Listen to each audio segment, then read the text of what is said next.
Abra a palavra do Senhor aí comigo.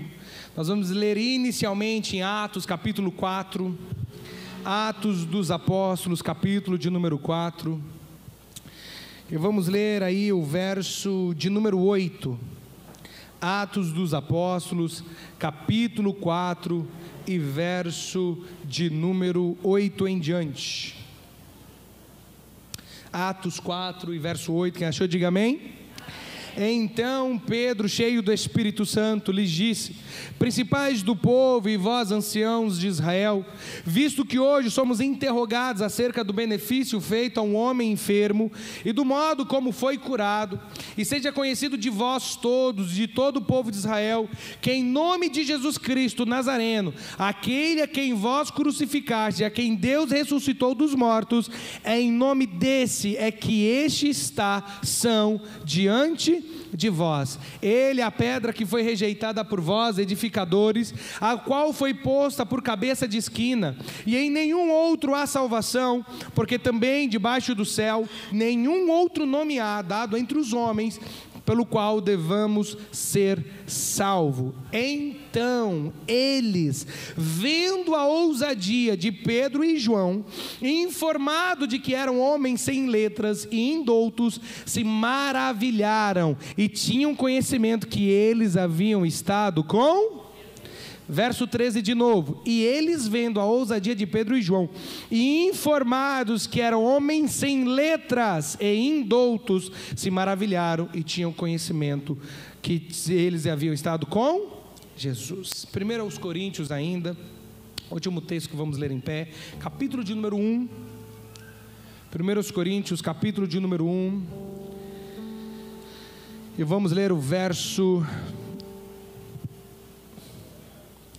Vamos ler a partir do verso 21. 1 Coríntios 1, 21. Quem achou, diga amém. Visto como, na sabedoria de Deus, o mundo não conheceu a Deus pela sua sabedoria, aprove a Deus salvar os crentes pela loucura da... Porque os judeus pedem um sinal e os gregos buscam sabedoria, mas nós pregamos a Cristo crucificado, que é escândalo para os judeus e loucura para os gregos, mas para os que são chamados, tanto judeus como gregos, lhe pregamos a Cristo, poder de Deus e sabedoria de Deus, porque a loucura de Deus, preste bem atenção amados, porque a loucura de Deus é mais sábia que os homens, e a fraqueza de Deus é mais forte do que os...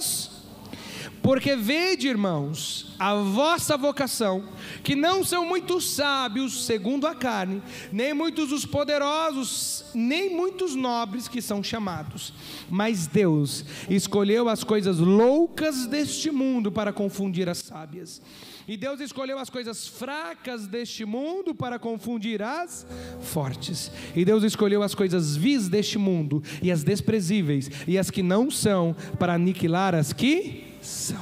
Glória a Deus, aleluia. Senhor Deus e Pai, aplica essa palavra nesta noite nos nossos corações, que nós sejamos impactados pelo poder da sua palavra, que sejamos curados, transformados, que a nossa visão se abre nessa noite, que a nosso entendimento, Senhor, venha a estar e sendo expandido e confrontado, transformado pelo Senhor nesta noite. Espírito Santo, tenha liberdade no nosso meio, em nome de Jesus, amém. Pode se assentar, meus amados. Queridos, eu vi um rápido vídeo essa semana, e esse vídeo para mim foi como um gatilho, sabe? Depois que eu vi o vídeo, um vídeo curto, eu creio que muitas pessoas já devem ter visto esse vídeo, e foi como um gatilho, Deus falando comigo a respeito da nossa visão, da nossa inteligência.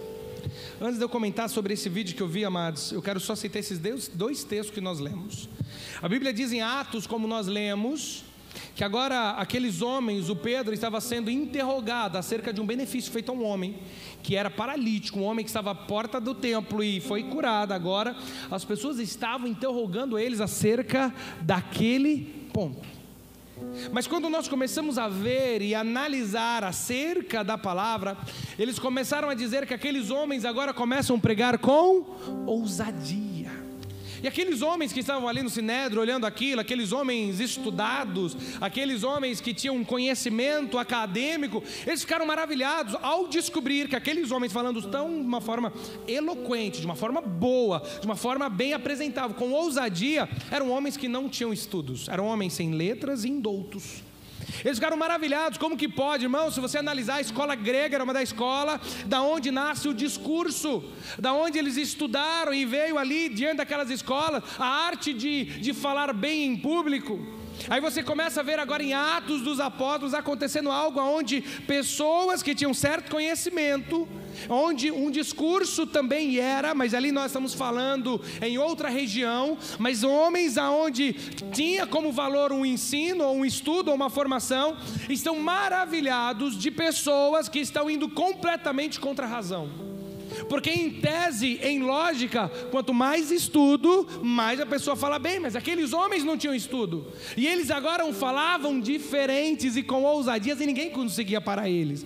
Então Deus agora vem e quebra todo tipo de paradigma, todo tipo de ação que aqueles homens poderiam pensar, de qual era a capacidade, ou qual era a forma de uma pessoa sendo educada para falar bem, porque aqueles homens quebraram todo tipo de paradigma. Quando nós vemos agora em 1 Coríntios capítulo 1, a Bíblia começa a dizer que a loucura de Deus é mais sábia do que os homens. Agora Deus vem e começa de novo a confundir a inteligência humana. Enquanto a inteligência humana pensa, quanto mais capacidade essa pessoa tiver, seja, e eu não estou menosprezando capacidade, seja acadêmica ou em qualquer área, irmãos, não estou menosprezando, eu estou dizendo que isso não é o que faz completamente a pessoa. Mas quando nós começamos a ver que Deus escolhe e enche essas pessoas, Deus começa a dizer, e quebra também de novo uma lógica humana, Ele começa a dizer, Deus não escolheu as coisas que os homens esperam que sejam escolhidas. Deus não está esperando homens e mulheres serem usadas somente para sua formação teológica, ou sua formação acadêmica, ou seus estudos, ou se é poliglota, fala mais de um idioma. Não é por isso, mas Deus começa a vir e quebra todo o paradigma de novo da inteligência humana, dizendo, Deus chamou as coisas que eram desprezíveis. Deus usa as coisas loucas em vez das fortes, muitas vezes. Pastor, então quer dizer então que se eu sou estudado, eu tenho capacidade, Deus não vai me usar? Muito pelo contrário, irmão. Você pode ter certeza que Deus vai te usar, e às vezes vai te usar em áreas que não usaria outra pessoa que não foi capacitada para aquela área. Mas eu estou dizendo é que Deus vem para quebrar e acabar com qualquer tipo de racionalização quando se diz de obra, de reino de Deus. Enquanto nós achamos que o natural faz, Deus vem e fala, é por causa do meu espírito que essas coisas acontecem. Mas eu quero falar um pouquinho sobre isso, que esses dias eu vi um vídeo, eu não quero pôr aqui, eu pedi para eles prepararem ali, mas eu não quero pôr. Mas o vídeo era muito interessante, eu creio que você já viu. Tinha um cientista americano que ele coloca um camarada sentado numa cadeira. Olha que pesquisa interessante. Ele coloca um camarada sentado na cadeira, e aí ele pega uma mão dele e põe para o lado de lá e tampa a mão. Aí ele vem um braço de borracha. Vocês já viram isso, irmãos? Quem já viu um vídeo desse? Põe um braço de borracha. Ponto, eu estou aqui com minha mão, então eu ponho minha mão aqui, aí eu coloco um braço de borracha, simulando como se fosse o meu braço aqui, certo? Vamos dizer, o meu braço não está aqui, eu coloquei o braço do lado, numa situação, está escondido o meu braço, não estou vendo, tem até um pano aqui, e aqui tem um braço de borracha. O cientista começa a fazer o quê? Ele começa, no momento, pegar o braço de borracha. Então, o camarada está com uma mão aqui e a outra mão de borracha simulando o braço dele. Inicialmente, o cientista ele começa a pegar duas réguas e passa a régua ali, ó. Passa simultaneamente no braço de borracha e no braço da pessoa, na mão da pessoa. Na mão de borracha e na mão da pessoa. E o camarada está lá, uau, eu estou sentindo tudo. Mas o cientista estava passando na mão dele que estava escondida. Mas o que ele estava fazendo? Ele estava condicionando o cérebro dele. Ele estava condicionando o cérebro dele. Então ele passa ali junto, vamos colocar assim, passa aqui uma régua junto na mão de borracha e na mão minha que está escondida. E eu estou sentindo aqui na mão de borracha como se estivesse na minha mão mesmo, mas assim estava. Daqui a pouco, depois de passado algumas vezes ali, esse cientista para de passar a régua na mão de verdade e começa só a passar na mão de borracha, e o camarada começou a sentir ainda. Ele passando na mão de borracha, aí ele vem com um martelinho e bate na mão de borracha, o dedo que estava escondido, assim, a mão que estava escondida por baixo do pano, a hora que ele bate no dedo de borracha, o dedo que ele bateu levanta, assim, da outra mão que estava escondida. Depois ele bate na mão de borracha de novo, num dedo, o dedo levanta e aí ele começa a ver sobre treinar o cérebro, que depois de ter mostrado para o cérebro que essa mão de borracha tem os mesmos sentimentos, as mesmas sensações, aí ele começou a bater, começou ali na mão de borracha o dedo funcionar. Aí daqui a pouco ele vem com um martelo na mão de borracha e bate na mão de borracha, o cara dá um grito, achando que ia bater na mão dele. E o que ele estava falando nesse estudo, esse cientista? Sobre esta questão do condicionamento cerebral. Como que você pode treinar o seu cérebro. Por isso tem muitas pessoas que às vezes, em uma situação adversa, terribilíssima, né? Que é de perder um membro. As pessoas às vezes falam, nossa, eu sinto ainda coçando, né? Eu sinto ali como se eu não tivesse perdido aquele membro. Por quê? Porque o cérebro condicionou aquilo. Então, ou seja, depois de ter visualizado uma mão que não era de verdade, mas teoricamente sentido as mesmas coisas, o cérebro começou a condicionar que aquela mão de borracha fazia parte do corpo. Mas e depois que eu vi esse vídeo, o Senhor começou a falar muito no meu coração. Um vídeo simples, irmãos, um vídeo bem básico, bem rápido, um vídeo muito simples. E eu achei aquele experimento fantástico, mas eu gosto muito de experimento, eu achei aquilo maravilhoso. Mas na hora Deus começou a falar no meu coração sobre o condicionamento da nossa mente. A Bíblia começa a dizer em Romanos capítulo 12, verso 2: não vos conformeis com este mundo, mas sede transformados pela renovação do vosso entendimento. Quantas vezes, amados, e nós vamos ler alguns textos a respeito disso, nós começamos a viver algo na nossa vida porque nós condicionamos os nossos pensamentos a uma realidade que não é a realidade. Quantas vezes nós começamos a viver situações, ou deixamos de visualizar algo de Deus, ou começamos a já achar que vamos viver aquilo para sempre, porque nós vivemos tantas situações e sentimos tantas coisas que nós condicionamos a nossa mente a pensar que a nossa vida vai ser condicionada a uma vida de fracasso. Que nós condicionamos muitas vezes a nossa mente que nós vamos viver uma vida sem sucesso, ou que Deus não será o suficiente, por causa de situações que vamos vivendo e vamos deixando, como aquele experimento, uma mão de borracha, algo que não existe, condicionar uma realidade a nós. E quando nós começamos a ver na palavra, a primeira coisa que Deus começa a fazer na minha vida e na sua vida é quebrar todo tipo de paradigma de pensamento. Por isso que a Bíblia diz, vocês que pensavam dessa forma, agora vocês não pensam mais. Vocês que viam dessa forma, vocês não veem mais. Vocês têm que começar agora a mudar a realidade de vocês. Quando você começa a ver Deus tirando, depois de 430 anos, um povo cativo que estava ali no Egito, Deus, a Bíblia fala que Ele não leva no caminho mais curto até os filisteus, mas faz ali toda aquela jornada pelo deserto, porque Deus queria condicionar uma nova mente naquele povo.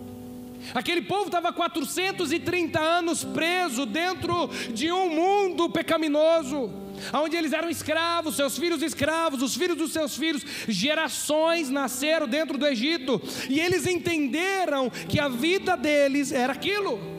Imagina, você nasce como escravo, aí depois de alguns anos, você está já na sua velhice, vem os seus filhos, aí o seu filho já nasce com aquela ideia, meu pai foi escravo, meu avô foi escravo, e eu vou também morrer escravo. Agora Deus começa a tirar toda essa mentalidade do meio do povo. E como que Deus começa a tirar essa mentalidade no meio do povo? Dizendo já para Moisés, Moisés, eu sou o Senhor.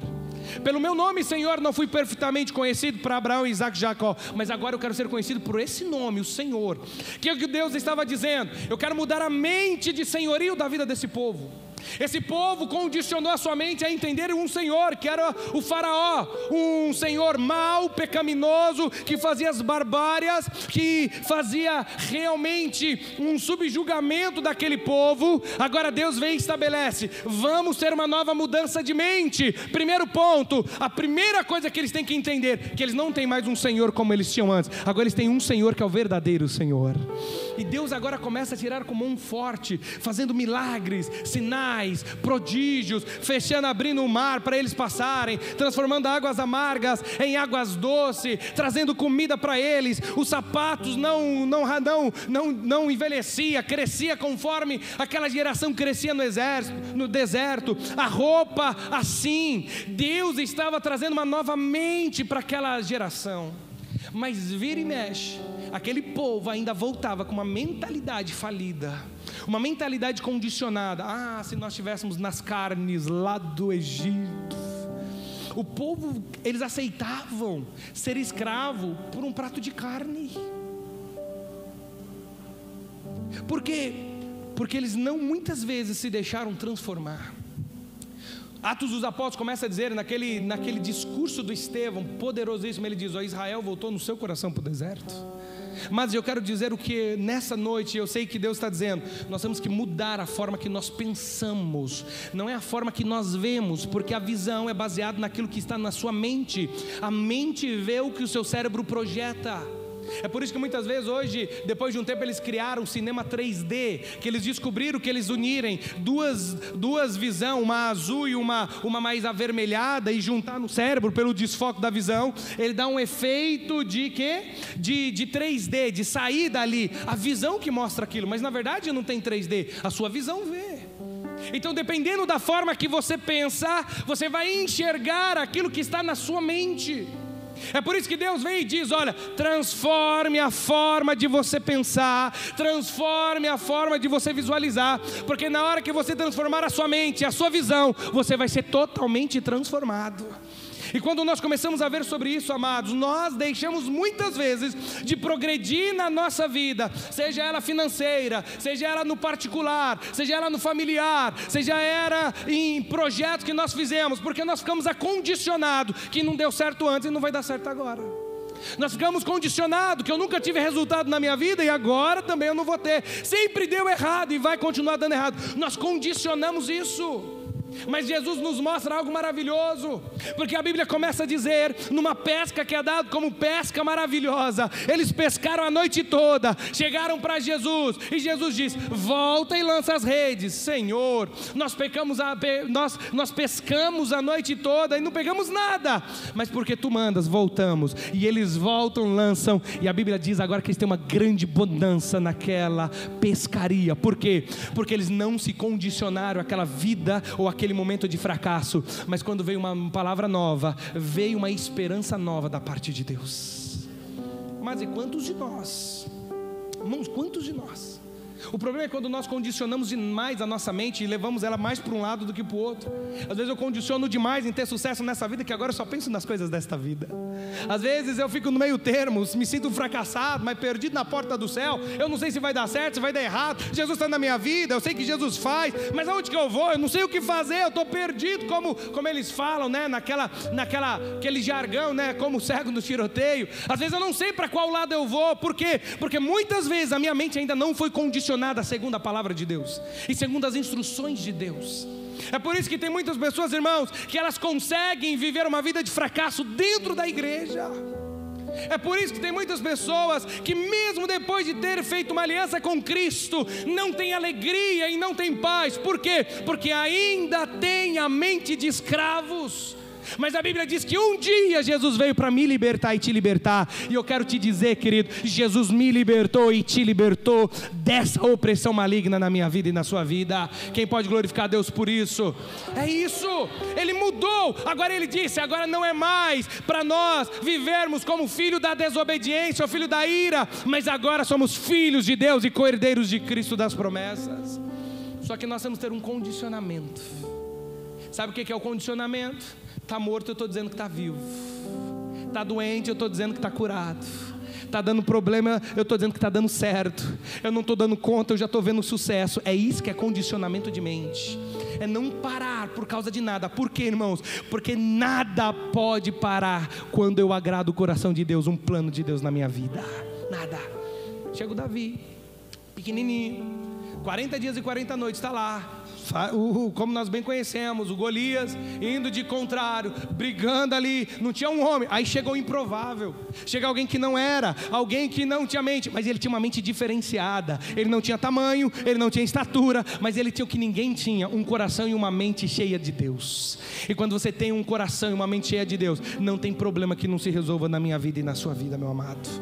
Vamos ler alguns textos. Abra comigo em Gênesis capítulo de número 37, porque eu quero dizer, querido, que eu creio no fundo da minha alma, irmãos, que nessa noite Deus quer mudar a minha mente e a sua mente. Quem crê nisso?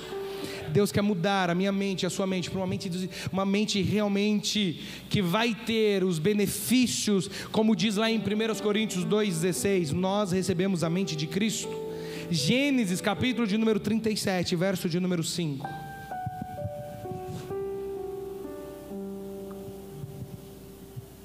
Quem achou, diga amém. Sonhou também, 37 Gênesis verso 5. Sonhou também José um sonho e contou aos seus irmãos. Por isso aborreciam ainda mais e disse-lhe: ouvi, peço-vos este sonho que tenho sonhado. Eis que estávamos atando molho no meio do campo, e eis que o meu molho se levantava e também ficava em pé, e eis que os vossos molhos o rodeavam e se inclinavam ao meu molho. Então lhe disseram seu irmão: tu pois deveras reinarás sobre nós?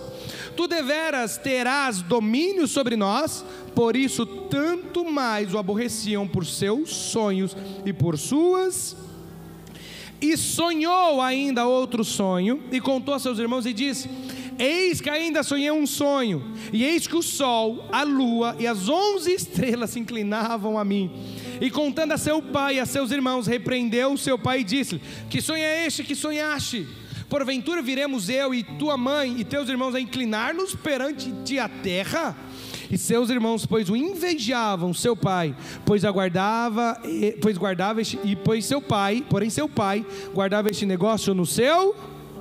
Irmãos, olha que coisa maravilhosa.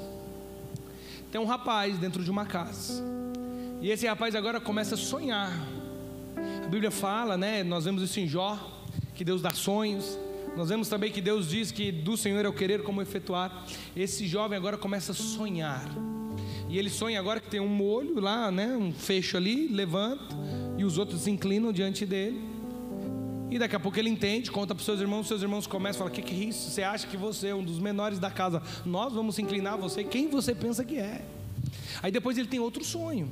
E agora não era mais só os fechos ali, aqueles molhos, né? Aquelas juntas ali. Agora é o sol e a lua que se inclinam diante dele. Aí ele conta o sonho, o pai dele: que isso, meu filho? Você acha que eu e sua mãe vamos... E não estava falando de uma forma pejorativa, estava só aquela pergunta, né, sem resposta, né? E fala assim: será que eu e sua mãe vamos nos prostrar diante de você em vida em terra? E diz a palavra que ele guardava no seu coração. Irmãos, entenda uma coisa. E eu quero dizer 2 tipos de sonhos. Eu estou falando daquele sonho quando você está dormindo e o sonho quando você está acordado. Sabe qual que é a diferença dos dois? O sonho quando você está dormindo é aquela visão que você tem, você visualiza algo. O sonho acordado é os desejos do seu coração em realizar algo de sua vida. Eu tenho um sonho quando estou dormindo e Deus me dá um sonho, poder ser como esse. Mas tem aquele sonho que a gente sonha acordado. Sabe o que é aquele sonho acordado? Nossa, se eu conseguisse mudar isso na minha vida, se eu conseguisse ser usado por Deus, se eu conseguisse fazer isso, esse é o sonho acordado. Entenda uma coisa, amados: antes de Deus fazer algo na minha vida e na sua vida, Ele sempre vai nos dar uma visão de algo que nós devemos chegar. Deus sempre vai te dar uma impressão, Deus sempre vai trazer uma imagem, pode ser no seu sonho, ou pode ser no seu coração, um sentimento, uma visão, algo que você vai sentir: olha, eu preciso me entregar mais para Deus, eu preciso mudar minha vida, eu preciso ter essa atitude, eu preciso chegar em tal lugar. Deus sempre vai encher o seu coração e a sua mente com a visão de um lugar aonde Ele quer que eu e você chegamos. Ah, pastor, eu quero paz. Aí ele começa a te dar uma visão de casa feliz, de família feliz. Ah, eu quero realizar um sonho de uma prosperidade. Aí muitas vezes, irmãos, eu quero dizer, agrada a Deus que Deus concede o meu e o seu desejo, amém?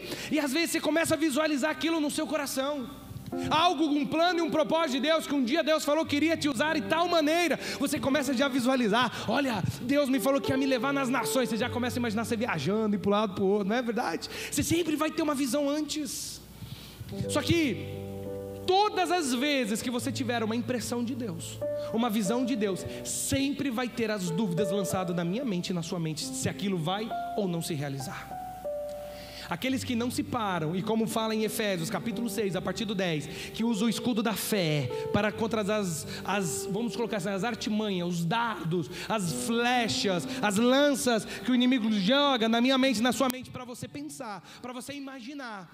Quando você pega isso e traz para a sua vida e começa agora: nossa, veio na minha mente que eu sou um fracassado, e eu sou um fracassado mesmo, veio na minha mente que eu não vou conseguir. Você começa a abortar toda aquela obra que Deus tem para fazer na sua vida.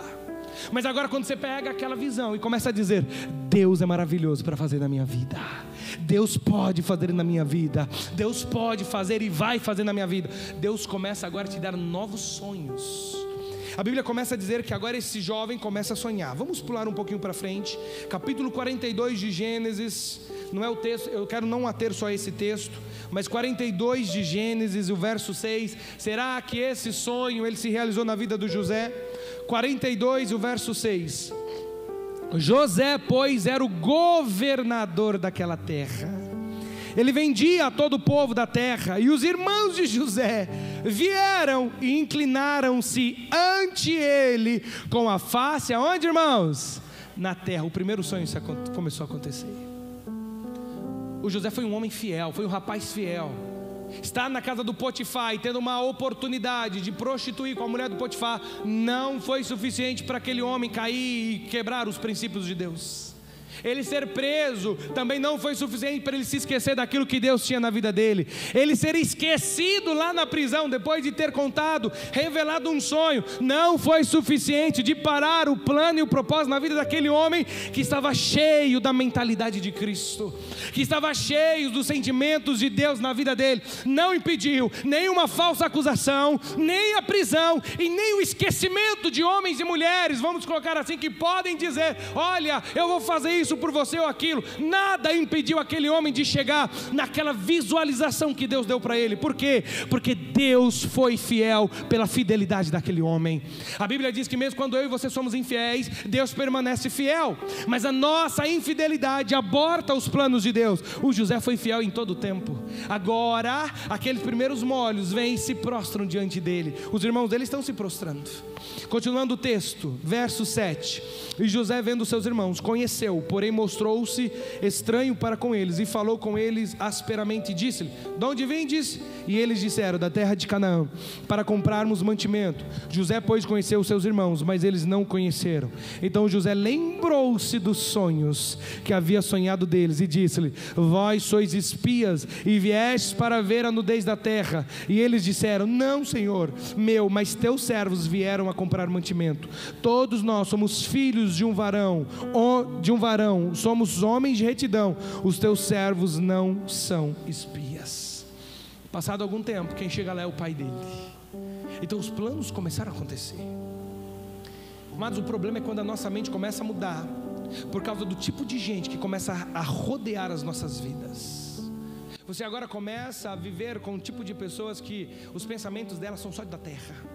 Você começa a se estar compartilhando a sua vida com pessoas que só têm os pensamentos da terra. A vida dele é só pensar nas coisas materiais, nas coisas temporais, nas coisas desta vida. Aí muitas vezes aquele sonho que um dia Deus te deu, você para de sonhar. A Bíblia começa a dizer, querido, que nada impediu aquilo de acontecer. Por quê? Porque a mente dele estava condicionada a uma vida de Cristo. A mente dele estava com uma mente condicionada em Deus. Nada, ele estava cheio da presença de Deus. Então nada nem ninguém poderia fazer ele impedir de realizar aquilo. Quantas vezes, amados, eu e você colocamos no nosso coração: eu vou viver mais, eu vou fazer mais, eu vou estabelecer mais, eu quero buscar mais de Deus, isso de Deus. E às vezes no momento de euforia nós falamos: Senhor, eu vou fazer, e não fazemos nada. Por quê? Porque ainda nossa mente não foi condicionada àquilo. Nós muitas vezes queremos receber algo de Deus, chegar nos planos e nos propósitos de Deus, mas nós não queremos abrir mão das cargas do meio do caminho. Nós não estamos dispostos muitas vezes a romper com as amizades e com as coisas desta vida. Nós muitas vezes estamos dentro da casa de Deus perdidos. Estamos sem visualização, sem sentimento. A nossa mente muitas vezes é uma mente cativa que amanhã vai nos roubar de novo para dizer: Deus não foi suficiente para você. Porque é isso que o diabo faz.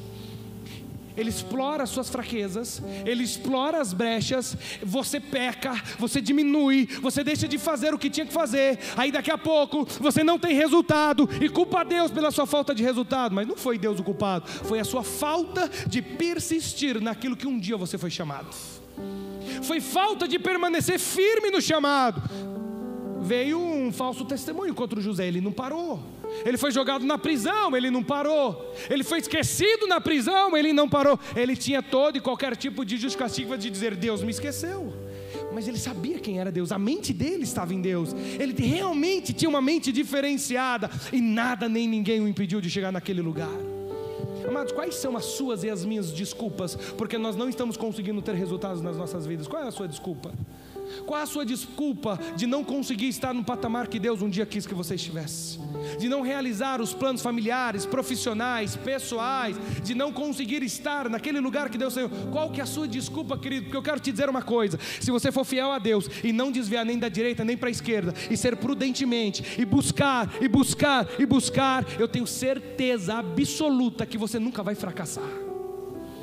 Porque a Bíblia diz que aqueles que esperam no Senhor, eles renovam as suas forças. Pastor, mas eu não estou conseguindo, eu já tentei de tudo. Não tentou, porque nós tentamos tudo que é natural, porque a nossa mente muitas vezes está condicionada ao natural. Nossa mente está condicionada a impedir conselhos a pessoas que não têm nenhum conselho para nos dar. Nossa mente está condicionada a buscar no trabalho, a buscar muitas vezes no médico, a buscar muitas vezes num profissional, e nós nos esquecemos de buscar na verdadeira fonte de sabedoria. Provérbios capítulo 2 diz que é da boca do Senhor que sai a verdadeira sabedoria. Capítulo 4 de Provérbios diz Deus, a sabedoria dizendo, capítulo 8 também diz, e dizendo assim: olha, eu era sua aluna quando o Senhor lançava os fundamentos da terra. Imagina uma sabedoria dizendo para Deus: eu era sua aluna quando o Senhor colocava os ferrolhos no mar, e dizendo o seu conserto: até aqui ondas empoladas, vocês param aqui e não vão para lá. A verdadeira sabedoria está em Cristo, mas nós vivemos uma vida condicionada ao fracasso. Para voltar e dizer: Deus não fez, Deus não é suficiente, aí vem o diabo e te acusa. Para que você vai servir Deus? Para que você precisa de Deus se Deus não realiza sonhos? Se Deus não realiza planos? Se Deus não muda a vida? Se Deus não muda a história? E eu quero dizer uma coisa: se tem o que Deus faz, Ele não mudou vida, Ele mudou a história da humanidade. Abriu uma porta que ninguém poderia abrir. Ele abriu uma saída que ninguém conseguiu. Na sua maior sabedoria, não há ninguém até hoje que consegue dar vida a um homem. Não há ninguém hoje com um sopro consegue dar fôlego de vida a uma pessoa. Mas o nosso Deus tem poder para tudo isso. Mas nós temos que começar a mudar a nossa mentalidade em todas as áreas. A Bíblia começa a dizer que nós somos chamados para a cabeça e não para a cauda. Mas nós vivemos uma vida de crentes fracassados, de frentes cabisbaixos, de cristãos muitas vezes que já se entregaram à morte, já se entregaram como aquela mulher que estava fazendo aquele bolo ali para o filho dela e falando assim: olha, eu estou fazendo essa última refeição porque agora eu e meu filho já vamos morrer, essa é a nossa última refeição. Porque as esperanças estavam indo embora. Agora chega o profeta e diz: não vai morrer, faz para mim primeiro. Quando você honra a Deus primeiro, querido, a abundância entra na minha vida e na sua vida. E Deus muda todo e qualquer tipo de mentalidade, seja humana, seja experiência. Se alguém disse: eu nunca vi acontecendo, é a especialidade de Deus. Deus pode fazer na minha vida e na sua vida o que Ele nunca fez na face da terra. Ele pode fazer na minha vida e na sua vida. Romanos capítulo 4 verso 17 diz que Ele chama a existência as coisas que não são como se fossem. Sabe o que Ele quer dizer isso? A Bíblia diz que não havia os céus, não havia a terra, não havia animais, não havia seres, não havia homem, não havia mulher, não havia nada. Mas Deus disse: haja luz, e veio a luz. Haja divisão, houve divisão. Mares produzem em abundância, e o mar começou a produzir os seus peixes. As ervas começaram a levantar, as coisas começaram a estar cada um no seu lugar. Por quê? Porque a mente de Deus, ela não consegue ser esquadrinhada, ela não consegue ser quantificada, você não consegue pensar como Deus pensa. Por quê? Porque diz Isaías 55 que os caminhos deles, os pensamentos dele são mais altos do que os meus e os seus. Mas nós sempre voltamos, é como um rato dentro de uma rodinha. Hoje você está bem, diz: eu vou vencer. Você diz: eu vou conseguir, minha vida vai mudar. Mas amanhã você recebe seta, você está dizendo: eu sou um fracassado, eu não vou conseguir, eu não vou ir, eu não vou avançar. Sabe por que você tem esse tipo de entendimento, querido? Porque você não ainda trouxe o Espírito Santo para morar dentro de você e deu chave da sua vida para dizer: Espírito Santo, muda o que precisa ser mudado. O dia que você fala assim: Espírito Santo, muda o que precisa ser mudado. Todos os dias você vai orar, todos os dias você vai ler a sua palavra, você vai ter uma vida de jejum, e você vai entregar a sua vida por completo. O Espírito Santo vai entrar e vai fazer uma mudança na sua casa espiritual por completo. Você vai dizer como foi que aconteceu com Saul, tornar outro homem, tornar outra mulher. Agora a sua visão muda, a sua mente muda, a sua força muda, o seu sentimento muda, tudo muda. Por quê? Porque quando Jesus vem e faz o que Ele quer, a nossa vida tem sucesso como Ele assim o pode ter. Mas é isso que nós vivemos. Mas você vai ter dificuldade, é claro que você vai ter. Mas eu quero ler outro texto antes de falarmos das dificuldades. Abre aí comigo Gênesis 12.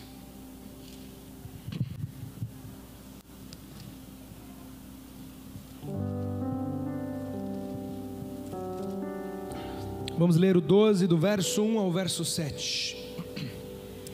Ora, o Senhor disse a Abrão: saí da tua terra, da tua parentela e da casa do teu pai, para a terra que eu te mostrarei. E far-te-ei uma grande nação, e abençoar-te-ei, engrandecerei o teu nome, e tu serás uma bênção. E abençoarei os que te abençoarem, amaldiçoarei os que te amaldiçoarem. Em ti serão benditas todas as famílias. E assim partiu Abrão, como o Senhor lhe tinha dito, e foi Ló com ele, e era Abrão da idade de 75 anos, quando saiu e tomou Abrão a Sarai, sua mulher, e a Ló, filho de seu irmão, e toda a sua fazenda que havia adquirido, e as almas que lhe acresceram em Harã, e saíram para irem à terra de Canaã, e vieram à terra de Canaã, e passou Abrão por aquela terra até o lugar de Siquém, até o carvalho de Moré. Estavam então os cananeus na terra, e apareceu Abraão e disse: a tua semente darei esta terra, e edificou ali um altar ao Senhor que lhe aparecera. Irmãos, olha para você ver. Qual foi a proposta de Deus para Abraão? Eu vou dar essa terra para a sua descendência. A Bíblia diz que quantos anos que ele saía daqui? Como que ele estava? Com quantos anos? 75. E quem sai com ele? Saiu Abraão e os seus 200 filhos. Foi isso, irmãos? Seus 700 mil filhos, porque da descendência, uma terra. Sai ele, a sua esposa e o seu sobrinho. Ele sai sem filhos. A promessa de Deus é sobre algo que o Abraão ainda não tinha. Deus fala: eu vou dar para a sua descendência, mas ele já estava avançado de idade. A sua esposa já era estéril, não tinha filho até então. Ele está com 75 anos, não tinha nenhum filho. E agora Deus vem e trabalha sobre ele, dizendo: eu vou dar essa terra para a sua descendência. Olha para você ver, Deus vem e não trabalha com a lógica do homem. Deus vem e não trabalha com as coisas aparentes. Deus vem e traz o contrário e diz: eu vou dar para a sua descendência, mas ele não tinha filho até então. Agora Deus começa a estabelecer, e no verso 7 ele diz: a tua semente darei a esta terra, e edificou ali um altar ao Senhor que lhe aparecer. Irmãos, esquece a ideia do filho. Eu quero dizer a respeito das promessas. Imagina se Deus te promete algo que você não é capaz de fazer com o seu corpo físico, com a sua inteligência e com as suas forças.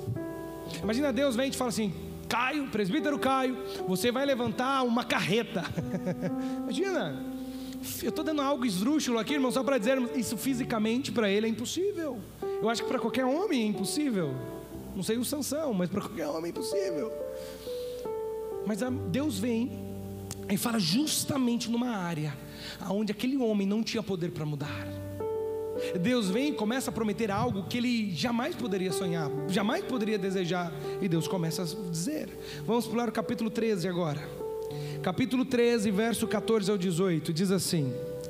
Capítulo 13 de Gênesis, verso 14. E disse o Senhor a Abrão, depois que Ló se apartou dele: levanta agora os teus olhos e olha desde o lugar onde estás para a banda do norte, para a banda do sul, do oriente e do ocidente, porque toda esta terra que vês hei de te dar a ti e a tua semente para sempre, e farei a tua semente como pó da terra, de maneira que se alguém puder contar o pó da terra, também a sua semente será.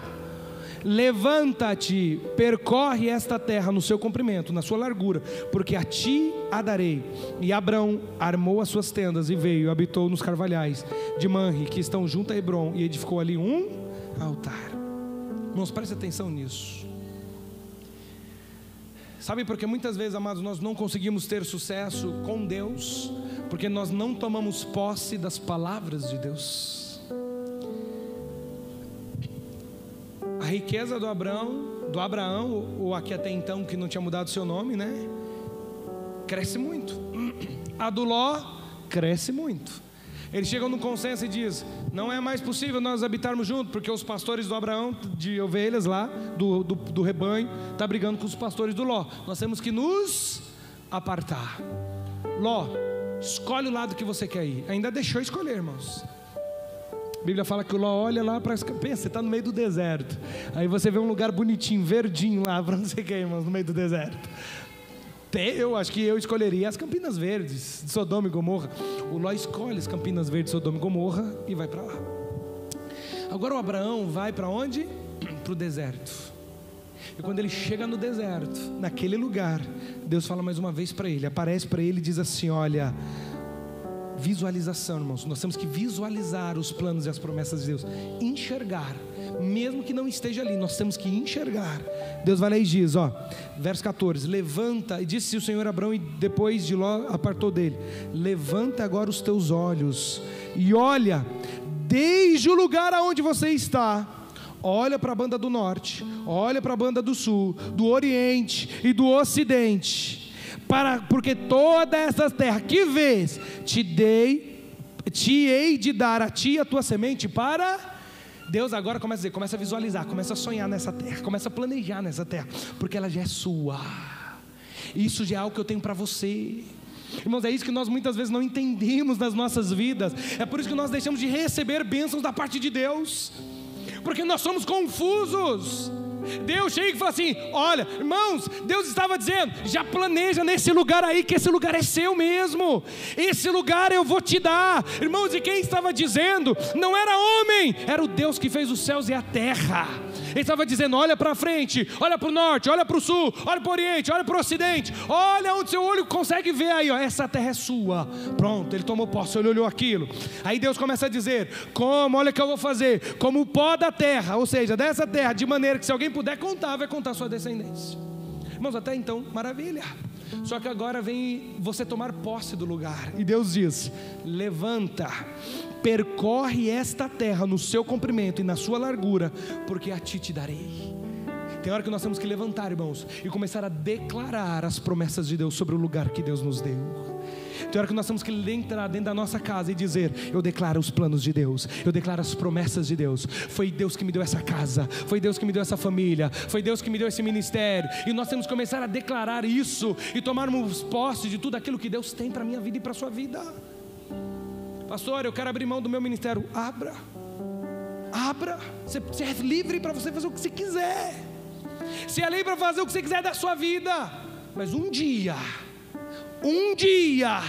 essa oportunidade, você vai se arrepender dela amargamente, porque é assim que funciona. Amados, e nós começamos a viver essa vida de fracasso, nós começamos a deixar de estabelecer. Às vezes nós somos líderes de célula e começamos a pensar na célula, a minha célulazinha aqui. Não, irmãos, começa a olhar essa cidade e dizer: essa cidade é a minha herança, essa cidade eu vou ganhar ela para Jesus. Eu vou entrar com minha célula, eu vou entrar com minha casa de paz, ela vai multiplicar, eu vou ganhar A, vou ganhar B, porque eu não estou fazendo para a igreja, eu estou fazendo para Jesus. Começa a determinar na sua vida, irmãos, começa a determinar algo que Deus um dia te prometeu, e seja fiel e mude a sua visão. Porque muitas vezes, irmãos, nós estamos vivendo uma vida miserável com o dono da riqueza do nosso lado. Por quê? Porque Deus não tem? Porque Deus não faz? Nada disso. É porque nossa mente ainda está uma mente de fracasso. Nós ainda não tivemos a mente transformada por Cristo. Porque uma mente transformada de Cristo, Ele olha a dificuldade, Ele olha o problema e diz: o meu Deus é maior para realizar os meus planos.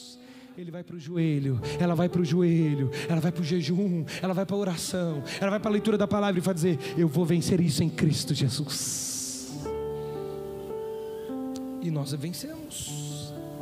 Quando você toma posse e traz Deus para trabalhar na sua vida e naquela área, Deus começa a batalhar. Mas eu quero dizer, querido, você ser mole naquilo que você tinha que ser firme. Se você, como diz, se na hora da peleja você for frouxo, vai faltar força. Você tem que ser firme, você tem que ser corajoso, você tem que entrar e dizer: eu estou aqui com um homem que nunca perdeu nenhuma guerra. Eu estou entrando nessa batalha com um Deus que muda caminhos, que muda história, que muda sentimento, que muda pensamento. Maior é o que está em mim do que o que está no mundo. Maior é o que está comigo. Maior é aquele que me chamou. Maior é aquele que me planejou. Maior é aquele que me prometeu para fazer na minha vida. Nisso você começa a trazer à existência as coisas que não existem. Se não existia vitória, agora por causa da sua posição e da sua postura, a vitória começa a acontecer por causa do agradar a Deus. E é isso que nós precisamos. Amados, eu quero dizer uma coisa: eu não consigo, irmãos, entrar na minha mente. Não consigo ser, não é cabível para mim uma mente de fracasso quando eu tenho um Deus tão poderoso. Não é cabível olhar para um negócio e dizer: isso não vai dar certo. É claro que tem coisas que nós não conseguimos realizar, porque não é da vontade de Deus. Mas aquilo que Deus me prometeu, eu não consegui cumprir, com um Deus que nunca perdeu guerra, um Deus que santifica, um Deus que dá força, um Deus que dá sabedoria, um Deus que renova a força, que dá visão e dá sentimento. Como eu não vou vencer as batalhas? Como que eu não vou entrar nessa terra prometida que Deus um dia me planejou que eu poderia entrar? Pensa, eu tenho a força, eu tenho a calmaria, eu tenho o descanso, eu tenho a estratégia, eu tenho o sobrenatural, eu tenho aquilo que não existe na minha vida, eu tenho o impossível ao meu lado. A única coisa que eu preciso é ser firme e fiel e buscar esse Deus todos os dias da minha vida.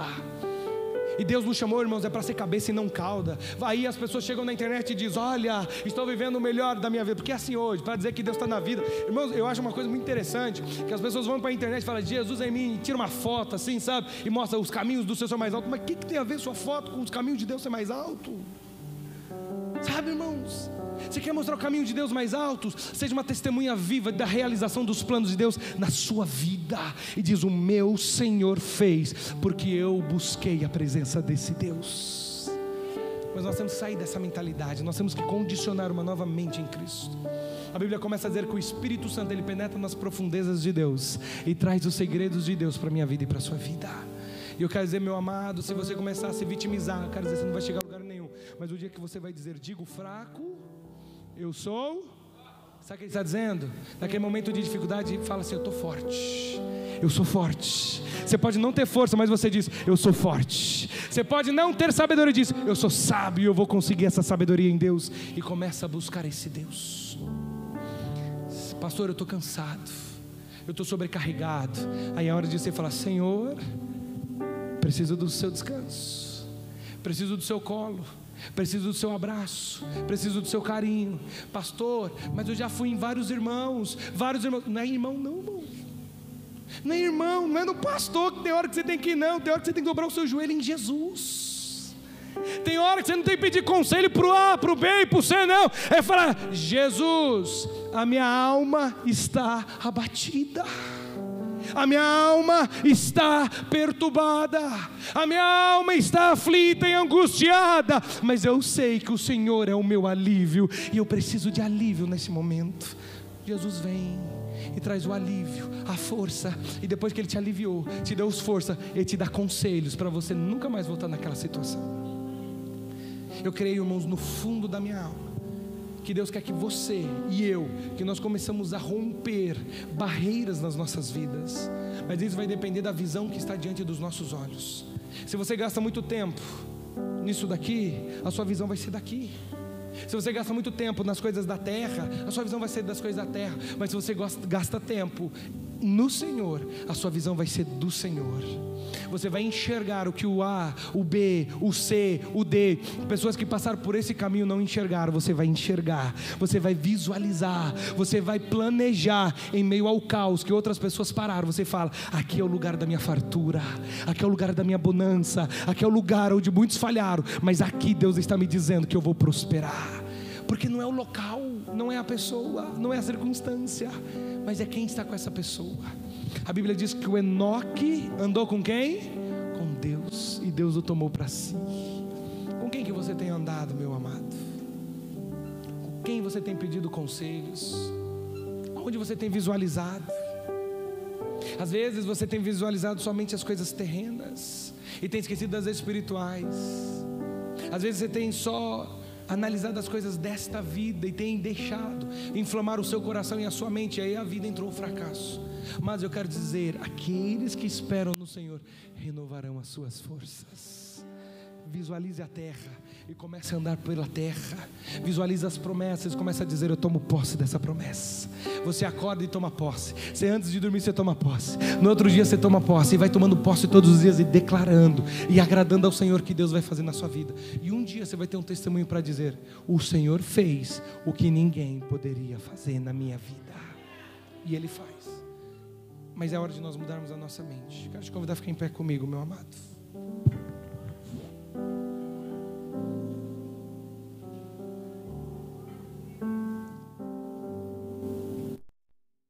Às vezes, amados, nós sem o Senhor começamos, e às vezes até com o Senhor. Sabe, querido, às vezes, quantas pessoas elas estão pagando caríssimos hoje para cursos de cura, coaches para ajudarem a eles a esquecer traumas, a melhorar os seus negócios, a melhorar a sua vida sentimental, a mudar a sua mente. Quantas pessoas estão gastando fortunas? É um mercado muito rentável e eu não quero demonizar esse mercado. Eu só estou dizendo que nós temos a fonte na nossa casa, mas nós menosprezamos ela. Nós temos a nossa fonte diariamente para isso. Alguém que vai nos dar estratégia de crescimento, alguém que vai nos curar, alguém que vai tirar os nossos traumas, alguém que vai curar as nossas feridas, alguém que vai nos dar a paz. Mas nós preferimos ainda recorrer a homens e mulheres para mudar uma história que só Jesus pode mudar. É porque muitas vezes a nossa mente ainda está condicionada a viver uma vida longe dos caminhos do Senhor.